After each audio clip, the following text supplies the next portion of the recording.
Baik, terima kasih. Assalamualaikum warahmatullahi wabarakatuh. Selamat pagi, salam sejahtera untuk kita semua yang kami hormati, Bapak Ketua Persi, Bapak Kuncoro, Dr.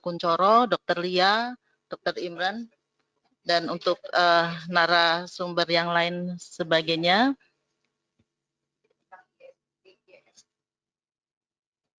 Baik, jadi saya memperkenalkan lebih dahulu mengenai IESA ini ya, Bapak Ibu sekalian. Kami adalah perkumpulan ahli lingkungan, di mana kami banyak melakukan berbagai kajian, bukan hanya terhadap limbah, namun juga terhadap aspek lingkungan lainnya. Jadi limbah adalah salah satu dari hal yang kami cermati, jadi kami memang bertugas untuk mengamati. Dan dari hasil pengamatan kami coba untuk lakukan beberapa diskusi khusus mengenai hal-hal yang memang menjadi topik trending saat ini. Dan demikian juga dengan limbah medis ini. Jadi Bapak Ibu sekalian, tadi dari paparan Dr. Imran sudah cukup jelas sekali mengenai bagaimana limbah-limbah COVID atau limbah medis atau limbah infeksius ini ditangani.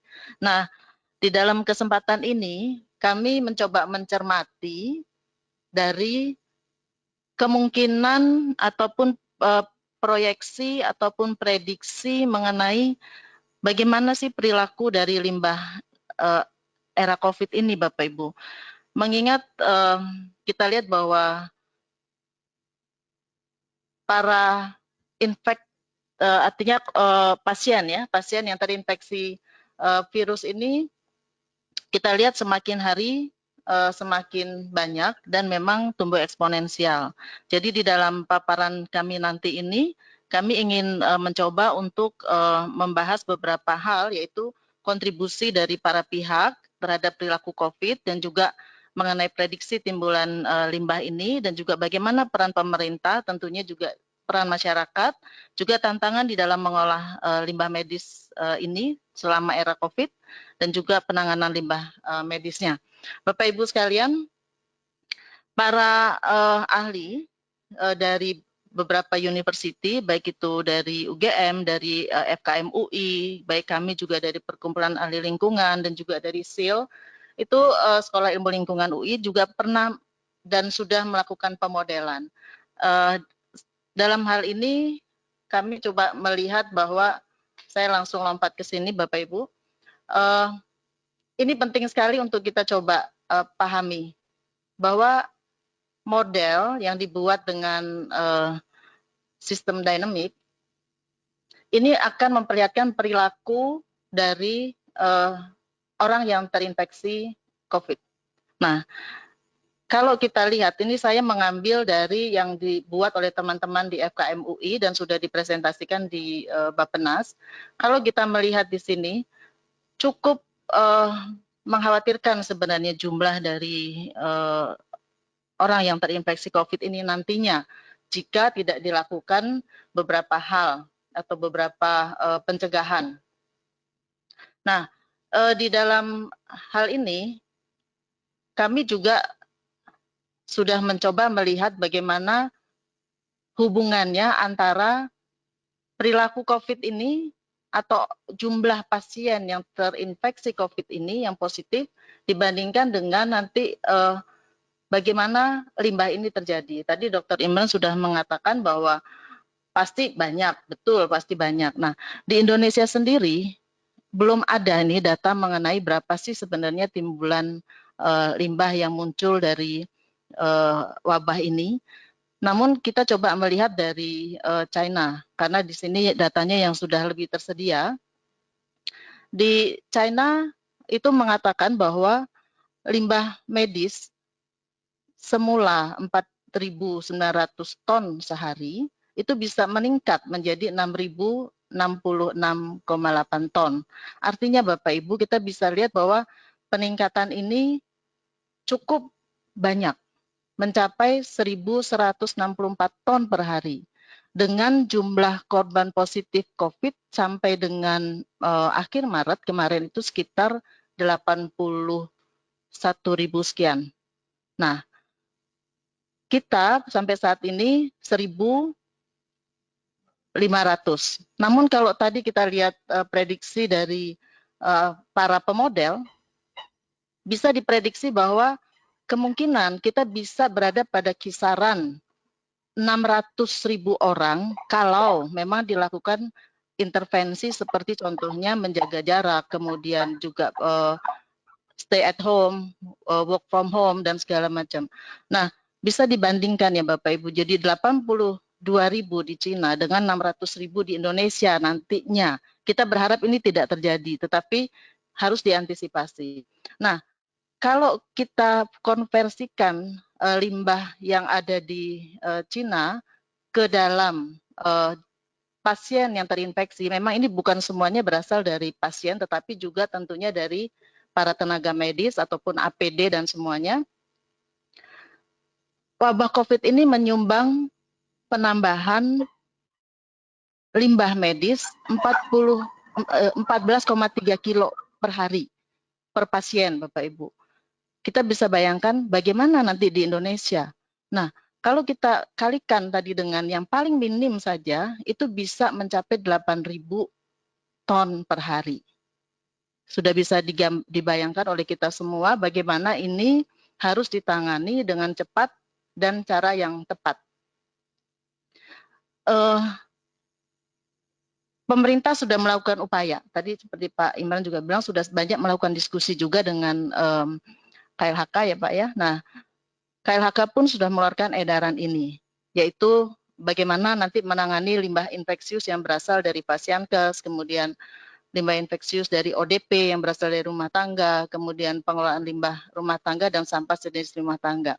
Nah, upaya ini baik sekali Bapak Ibu sekalian, namun yang menjadi pertanyaan bagi kita semua, bagaimana ini bisa dilaksanakan dengan baik? Dan ini menjadi upaya siapa? Nah, di situ saya memang tuliskan KLHK dan Pemda. Kenapa? Memang di sini kita harus melokalisir limbah-limbah medis ini. Jangan semuanya kita coba larikan, tadi sudah disampaikan, ke pengolah limbah yang mungkin saat ini mengirim limbahnya ke tempat yang cukup jauh. Tapi bagaimana kita bisa mencoba untuk mengatasi ini secara regional. Ini yang harus kita pikirkan sama-sama dan mungkin bisa diskusikan juga di dalam kesempatan ini. Nah, tadi disebutkan juga di presentasi sebelumnya bahwa hanya 83 ya Pak ya, 82 rumah sakit. Ini saya masih menggunakan data tahun 2019 bahwa 96 rumah sakit yang memiliki insenerator. Betul bahwa saat ini pengolahan limbah memang tidak bisa hanya mengandalkan pada satu teknologi. Kita harus mencoba untuk beberapa teknologi lainnya. Dan seperti kita ketahui, saat ini pengolah limbah yang besar itu hanya ada 6 masih ya sampai saat ini, dan 5 di Jawa dan 1 di Kalimantan. Sementara itu kalau kita tadi coba melihat lagi mengenai berapa banyak limbah yang nantinya akan muncul, bisa kita pikirkan sama-sama, cukup enggak? Pasti enggak cukup kan Bapak Ibu sekalian. Nah, ini yang menjadi pemikiran kita semua. Tadi juga sudah disebutkan mengenai teknologi selain insenerator, baik sekali, seperti di Sulawesi juga sudah memiliki rumah sakit Kandau kalau nggak salah ya. Nah, itu sudah memiliki autoklaf, namun kita lihat bahwa autoklaf kemudian microwave dan semuanya itu juga harus sampah-sampah yang selektif. Nah, di sini peran kita semua, bagaimana kita menggunakan teknologi lain untuk supaya teknologi itu bisa bekerja dengan baik.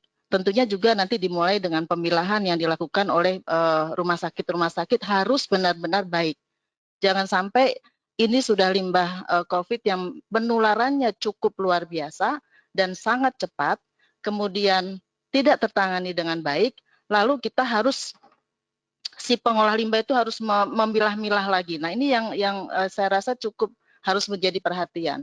Memang baiknya kalau untuk masa COVID ini kita berpikir praktis dulu. berpikir praktis bagaimana ini bisa selesai. Nah, kalau memang sekarang ada 96 rumah sakit yang punya insenerator ataupun 82, dan katakanlah yang memang mumpuni itu bisa, nggak tahu, mungkin separuhnya atau berapa, mari kita coba sama-sama optimalkan itu dulu. Kalaupun mungkin ada yang dalam kondisi tidak baik, bisa kita secepatnya kita coba perbaiki dulu. Nah, ini yang memerlukan kerjasama dari semua pihak. Nah, lalu untuk limbah B3 di rumah, ini mungkin kesannya juga agak apa namanya? Saya bisa katakan bahwa ruwet atau sulit untuk saat ini dilakukan. Kalau misalnya dari apa yang tadi sudah dibuat dalam surat edaran itu tidak disosialisasikan dengan baik kepada masyarakat. Karena ODP yang ada di rumah ataupun orang yang katakanlah saat ini kita semua di rumah tangga itu melakukan pemilahan sampah medis kita pun tidak baik saat ini.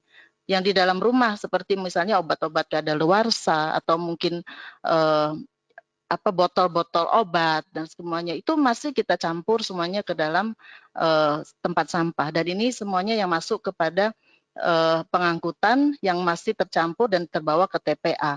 Jadi sekarang ini kan banyak pasien yang juga mengidap diabetes yang juga melakukan penyuntikan sendiri ya di rumah. Nah, ini jarum suntiknya ini pun kita tidak tahu dilakukan seperti apa. Yang jelas di TPA sering ditemukan jarum suntik ataupun limbah-limbah medis. Dari mana? Mungkin tadinya awalnya kita mengira itu dari rumah sakit. Sebenarnya tidak. Itu juga dari rumah tangga yang memang juga memiliki treatment kesehatan di rumah. Nah, ini yang perlu kita perhatikan. Saya berpikir untuk kita coba melakukan terobosan untuk yang rumah tangga ini. Sekarang ini kan kita punya gosen, punya segala macam. Memang saya paham sekali bahwa untuk melakukan transportasi atau memindahkan limbah B3 medis dari rumah tangga ataupun dari rumah sakit itu memerlukan perlakuan khusus. Tetapi kita bisa lihat di rumah tangga itu limbah medisnya tidak separah tentunya di rumah sakit. Karena di sini memang ada jarum suntik, kemudian obat-obatan dan segala macam yang relatif bisa diperlakukan lebih sedikit lebih ringan dibandingkan dengan limbah rumah sakit. Namun tentunya di dalam hal ini ketika kita melakukan saya mencoba untuk mewacanakan penjemputan limbah medis terutama dalam masa COVID ini dengan memanfaatkan teknologi yaitu pengiriman atau penjemputan online. Bukan ini tidak mungkin Bapak Ibu sekalian, hanya memang tetap kita perlukan tentunya keamanan dari boxnya itu sendiri ataupun dari pengemasannya itu sendiri. Nah, ini yang memang secara cepat memang harus dilakukan, dan ini tidak hanya dilakukan dalam era COVID ini saja, tetapi bisa dilakukan setelah era COVID. Karena juga untuk daerah-daerah lain supaya limbah medis yang ada di rumah itu bisa benar-benar tertangani. Persoalannya sekarang adalah setelah diangkut mau dibawa kemana? Nah, ini yang menjadi PR juga. Setelah diangkut mau dibawa kemana? Ini yang nanti kita juga bisa coba beberapa hal kita coba lakukan, yaitu misalnya tadi sudah disebutkan DLH, ini harus menyediakan di daerah ya, menyediakan drop box ataupun tempat ataupun menerima limbah medis dari rumah tangga ini, karena jumlahnya kita belum ada yang meneliti. Nanti mudah-mudahan kami juga coba masuk ke sana berapa banyak limbah medis di rumah tangga ini yang ada, dan jumlahnya bisa dipastikan pasti juga cukup besar ya, karena untuk yang diabetes dan segala macam atau mungkin ketika perawatan ginjal dan segala macam itu pasti banyak sekali limbah medis yang juga ada di dalam rumah. Nah, sedangkan untuk limbah medis yang ada di rumah sakit, ini kami mencoba membuat satu contoh Bapak Ibu sekalian, bagaimana pengolahan limbah medis ini bisa dilakukan secara bersama-sama oleh rumah sakit di dalam satu wilayah. Karena di dalam PP 56 sudah dibuka sebenarnya kesempatan untuk rumah sakit itu bisa melakukan pengolahan limbah in situ dan juga menerima limbah dari rumah sakit atau klinik yang lain. Nah, ini yang mungkin perlu kita coba cermati. Sebagai contoh, misalnya ada satu rumah sakit, saya sebutkan di sini RSPAD karena di situ salah satu rumah sakit yang saya lihat di dalam daftar itu memiliki izin untuk pengolahan limbah. Nah, bisa menerima limbah dari rumah sakit yang lain. Nah, tentunya dalam hal ini kita harus melihat berapa kapasitas yang ada di setiap rumah sakit tersebut dan masih bisa berapa. Ini mungkin perlu didata juga oleh Persi barangkali untuk mencari data mengenai kapasitas yang ada di 82 rumah sakit itu tadi dan apakah masih memungkinkan untuk menerima dari yang lain. Dan juga kalau kita contohkan di rumah sakit atau darurat ya di Kemayoran dan ini juga berlaku untuk daerah yang lain karena sekarang ini yang masih banyak menerima adalah dari Kemayoran, itu juga bisa membuat satu pengolahan sendiri di sana. Tentunya lagi-lagi saya juga mengatakan ini tidak sederhana mengingat mau pakai teknologi apa dan juga mau di lahan yang mana, ini juga menjadi persoalan. Namun ini semua tentunya bisa kita atasi dengan bagaimana kita nanti bisa memappingkan, membuat sebenarnya segera mungkin kita coba mapping di mana lokasi-lokasi yang memang bisa digunakan di setiap daerah dan segera dilakukan upaya tercepat untuk melakukan pengolahan limbahnya dengan pemusnahan. Saya memang dalam hal ini sedikit berbeda sedikit dengan Dr. Imran tadi mengatakan betul sekali tidak hanya insenerator, betul sekali, tetapi di dalam hal ini untuk menyelesaikan limbah yang nanti mungkin muncul bisa mencapai ton per hari, ratusan ton, ribuan ton bahkan per hari, kita perlu langkah cepat.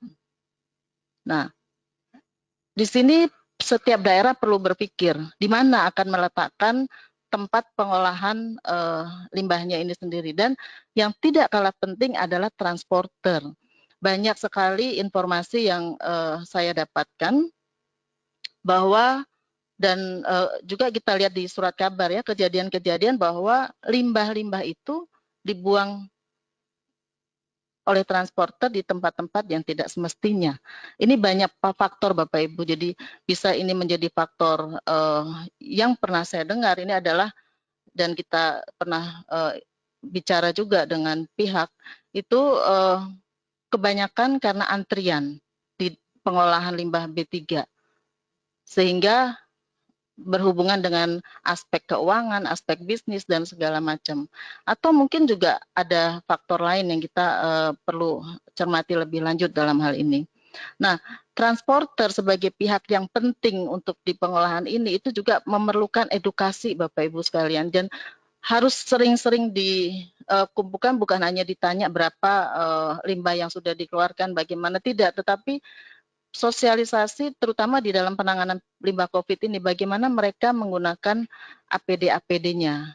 Nah, mudah-mudahan ini sudah dilakukan juga, tetapi perlu dicek lagi lebih lanjut apakah semua transporter yang nanti kita libatkan di dalam penanganan limbah era COVID ini itu juga sudah memiliki pengetahuan yang cukup tentang bagaimana menangani limbah ini. Nah, sebagai akhir dari paparan saya, ada beberapa hal yang memang saya coba cermati di sini dan ini merupakan usulan juga boleh dikatakan, yaitu mengingat bahaya dan volume yang cukup tinggi, masa waktu penyimpanan limbah medis penanganan COVID sebaiknya ini dipercepat maksimal 1 kali 24 jam. Tentunya di sini menimbulkan masalah. 1 kali 24 jam, bagaimana cara mengatasinya? Kita diskusikan sama-sama. Kemudian yang kedua, perlu diupayakan pengolahan on-site di salah satu rumah sakit rujukan yang mampu menampung limbah infeksius dari rumah sakit rujukan lainnya selama era COVID. Ini tadi sempat sudah saya coba ilustrasikan contohnya. Nah, kemudian yang ketiga, mengingat persoalan limbah medis yang masih belum selesai, Kemkes dapat mulai membuat mapping untuk pengolahan limbah medis secara komunal, secara regional. Tentunya ini harus dibantu oleh Dinas Kesehatan ataupun Dinas Lingkungan Hidup di setiap daerah. Dan diperlukan sosialisasi kepada masyarakat melalui media daring.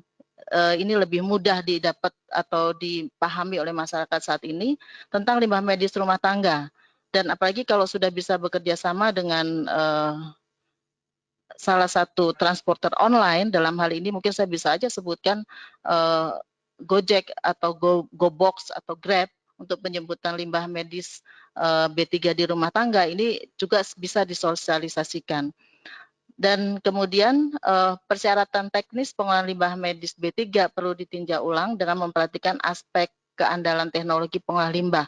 Ini ada hubungannya dengan lahan Bapak Ibu, karena lahan yang diperlukan untuk mengolah limbah dengan thermal itu saat ini cukup luas. Jadi harus, kalau di rumah sakit itu harus sekitar 30 meter radius, atau kalau ini pengolah limbah besar itu minimal 300 meter radius.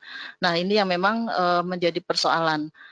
Sebenarnya persoalan lahan kalau kita lihat dengan keandalan teknologi sekarang, makin mutakhir teknologi itu sebenarnya makin sedikit lahan yang dibutuhkan untuk pengolahan limbah ya saya bicarakan. Nah, kemudian poin berikutnya adalah rumah sakit umum besar dapat melakukan pengolahan limbah medis B3 yang bersumber dari rumah sakit kecil ataupun puskesmas atau klinik berdasarkan wilayah kota kabupaten. Nah, kemudian peranan pemerintah daerah bersama dengan Dinas Kesehatan perlu membuat perencanaan dan pemantauan pengolahan limbah infeksius. Bisa saya katakan di sini bahwa kelemahan di kita itu adalah dalam hal pemantauan atau evaluasi.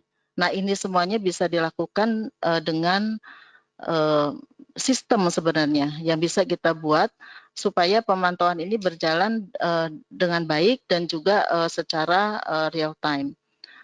Nah, kemudian berikutnya adalah selalu memberikan bimbingan teknis dan evaluasi mengenai pengolahan limbah infeksius baik kepada rumah sakit dan Dinas Lingkungan Hidup. Tapi satu lagi saya tambahkan adalah kepada para transporter. Para transporter ini harus menjadi pihak yang memang kita anggap penting di dalam mengatasi limbah ex-COVID ini. Karena nanti kita lihat bahwa kalau misalnya memang prediksi ini relatif benar dan juga kita itu mendapatkan, kalau tadi disebut Dr. Lia adalah bah limbah, bukan air bah, tapi limbah bah. Nah, ini kita sudah mulai siap. Kalau sekarang diprediksi itu sekitar kira-kira 200 hari ya. Ini orang yang positif itu puncaknya adalah sekitar 200 hari dari mulai wabah itu masuk ke Indonesia. Baik, itu yang bisa kami sampaikan. Lain hal kami mohon maaf bila ada kekurangan dan dalam penyampaian kami. Terima kasih. Ya, terima kasih banyak Ibu Lina. Jadi memang kalau kita dengar tadi bahwa luar biasa satu pasien itu kira-kira 14,3 kg per hari menghasilkan limbahnya. Jadi 8.580 ton per hari itu PR yang luar biasa buat kita semua. Nanti bisa-bisa habis dari sini pusing nih Pak Imran untuk mengatur limbah ini.